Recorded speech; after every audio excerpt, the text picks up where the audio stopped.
Tack för ordet, herr talman. Och det gäller lagstiftningen hets mot folkgrupp.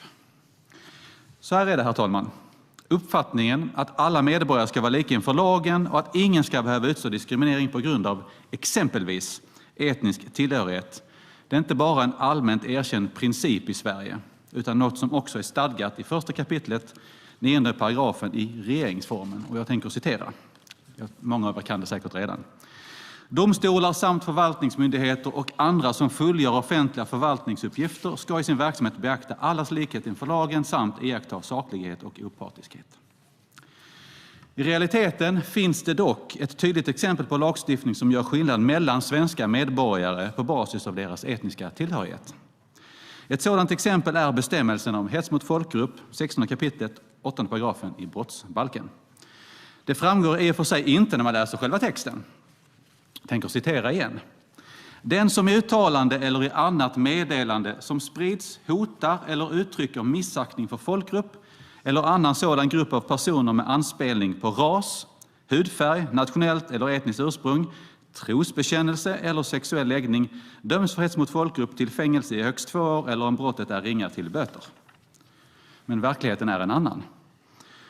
För några år sedan så gjordes en anmälan med anledning av en insändare i tidningen Mitt i Södermalm som innehöll grovt nedsättande påståenden om svenskar. Då skrev justitiekanslern, alltså den 5 november 2003, att syftet vid tillkomsten av straffstadgandet om hets mot folkgrupp var att tillförsäkra minoritetsgrupper av skilda sammansättningar och bekännare av olika trosuppfattningar ett rättsskydd. Och så vidare. Och så säger han på slutet att innehållet i insändaren inte kan anses utgöra hets mot folkgrupp just för att svenskar inte omfattas av det här skyddet. Så sent som den 21 januari i år konstaterade justitiekanslern precis samma sak. Och detta trots att det finns svenskar som faktiskt lever i minoritet i Sverige. På skolor, det finns klasser där, eller till och med skolor där andelen svenskar kanske kan räknas på den här handen. Och det finns bostadsområden där svenskarna lever i minoritet. Trots det så omfattas inte svenskar av det här skyddet. Och jag beklagar det. Jag menar att det strider mot FN:s deklaration om de mänskliga rättigheterna i artikel 7. Och där står: alla är lika inför lagen och är berättigade till samma skydd av lagen utan diskriminering av något slag. Alla berättigade till samma skydd mot alla former av diskriminering som strider mot denna förklaring och mot varje anstiftan till sådan diskriminering. Och då menar jag att vår lagstiftning tyvärr inte lever upp till det här. Vår lagstiftning är diskriminerande. I min värld har alla grupper exakt så långt det är möjligt samma möjligheter, samma rättigheter och samma skyldigheter. I min värld är det lika illa att diskriminera en svensk som att diskriminera någon med invandrarbakgrund. Och därför är det beklagligt att lagstiftningen ser ut som den gör. Och jag tycker det är självklart att alla människor i det här landet ska vara lika inför lagen. Och det tycker jag borde vara självklart för alla partier i den här församlingen. Och jag beklagar att övriga partier inte delar den uppfattningen. Och jag beklagar att jag inte har mer tid för jag har så mycket intressanta saker att säga. Men jag får väl återkomma på nästa område. Tack för ordet. Tack. Varsågod Johan. Tack så mycket herr talman. Tack för att du gav mig den här möjligheten här med att vara sen där. Jag lyssnade på Richard Jomshof och då pratade han om hur många som var svenskar på en skola eller svenskar i en klass. Det kanske var en handfull på en hel skola. Då skulle jag vilja höra med Richard Jomshof vem han då tycker är svenskar. Är alla barn som är svenska medborgare, är de svenskar? Det skulle vara intressant att höra. För mig är ju såklart alla som är svenska medborgare svenskar. Det är möjligt att inte Richard Jomshof håller med om det. Sen när det gäller den här lagstiftningen som du lyfter upp, det kan man också läsa i betänkandet, så finns det ju i förarbetena till lagen exempel på att om någon angriper någon eller några just för att de är svenskar så kan lagen även användas. Så det är inte så. Sen i de fallen som justitiekanslern har prövat så har det inte varit fallet, men lagen kan användas på det sättet som Richard Jomshof just efterfrågar. Tack, Richard Jomshof. Tack, och tack för att han fick ta replik, Johan. Jo, det är helt rätt. Jag läste faktiskt det här igår och hade en diskussion om just det som står i förarbetena. Och det är helt rätt. Problemet är att jag har inte hittat något exempel på att lagen har använts på det viset. Och det är just därför jag menar att vi måste se över det här. för att verkligen försäkra oss om att lagen tillgodoser ett likartat skydd för alla medborgare i det här landet. Det är precis det jag säger, för så är det inte idag.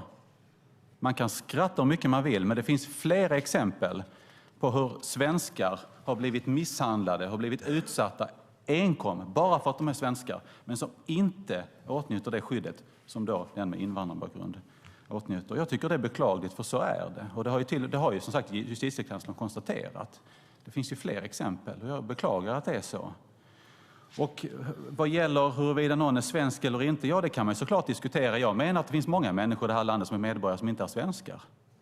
Jag har träffat jättemånga medborgare i det här landet med invandrarbakgrund som till mig har sagt att jag är inte svensk.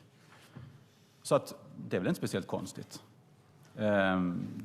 Jag menar att det kanske krävs mer än att man bara sätter foten i ett annat land och inte ens då, även om man skulle få ett medborgarskap, för att kunna säga att man är svensk eller någonting annat. Det är klart att målet med vår politik och att de som ska få stanna i landet är att de ska bli svenskar. Vi företräder en assimileringspolitik, vilket man gjorde i det här landet fram till mitten på 70-talet. Och målet är att de ska bli svenskar, de som kommer hit och som får stanna i vårt land. Men det finns jättemånga människor där ute som inte vill vara svenskar. De ser sig inte som svenskar. De struntar fullständigt i samhället. Jag har träffat både äldre människor men framförallt väldigt många unga killar. Ofta unga killar som är födda i landet med invandrade föräldrar och som absolut inte ser sig som svenskar. Så är verkligheten idag. Tack. Johan Linander. Ja, tack herr talman. Jag nästan kom av mig så chockad jag blev där.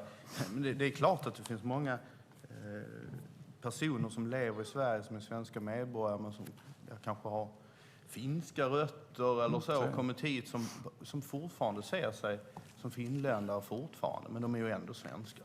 De bor i Sverige med svenska medborgare. Med det resonemanget som Richard Jomshof här för fram så ska alltså hets mot folkgrupp mot svenskar inte kunna ske mot alla de som är svenska medborgare, utan hets mot folkgrupp mot svenskar skulle bara kunna ske om den som är utsatt ser ut så som Richard Jomshof tänker sig att svenskar ser ut. Annars skulle de inte kunna omfattas för att de inte säger sig själva vara svenskar eller kanske pratar ett annat språk, har en annan religion. Det är ju inte det samhället som jag vill ha. Tvärtom så ska lagstiftningen omfatta alla. Och alla, det innebär oavsett vilken religion du har, oavsett hur du ser ut, oavsett etnicitet, var du kommer ifrån och vad du kallar dig själv. Då kan man inte göra den typen av begränsningar, vem som är svensk och vem som inte är svensk i lagstiftningen. Men det är tydligen det som Richard Jomshof efterfrågar. Det kommer vi inte uppfylla, det lovar jag. Tack. Richard Jomshof. Jag tycker det blir lite löjeväckande faktiskt. Eftersom att själva lagstiftningen hets mot folkgrupp är exkluderande. Lagstiftningen räknar upp ett antal grupper som ska ha ett särskilt skydd. Och bara i och med att du räknar upp ett antal grupper så finns det en massa grupper som inte räknas upp som exkluderas. Jag skulle helst vilja säga att lagstiftningen togs bort helt och hållet. Just för att försäkra sig om att den som bor i Sverige, oavsett bakgrund, oavsett om du ser dig som svensk eller inte, men är du medborgare i landet så ska alla medborgare ha precis samma skydd. Samma möjligheter, samma rättigheter, samma skyldigheter. Har inte med hudfärg att göra. Det har inte med huruvida du ser dig som svensk eller inte. Men är du medborgare, då ska du omfattas av exakt samma skydd. Men den lagstiftningen som Johan stödjer är exkluderande. Den är exkluderande. Den räknar upp ett antal grupper. Det innebär att det finns andra grupper det har ju tillförts grupper under vägens gång. Varför har man gjort det? Jo, för att man har insett att den här lagstiftningen gäller ju inte den gruppen eller den gruppen.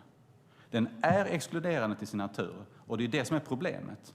I och med att du stödjer lagstiftningen, Johan, så innebär det att du tyvärr inte ställer upp på principen att alla människor ska ha exakt samma rättsskydd i det här landet, för så är det. De har inte det. Det finns exempel på svenska unga killar som har blivit misshandlade av förövare med invandrarbakgrund. De har blivit det enbart för att de är svenskar.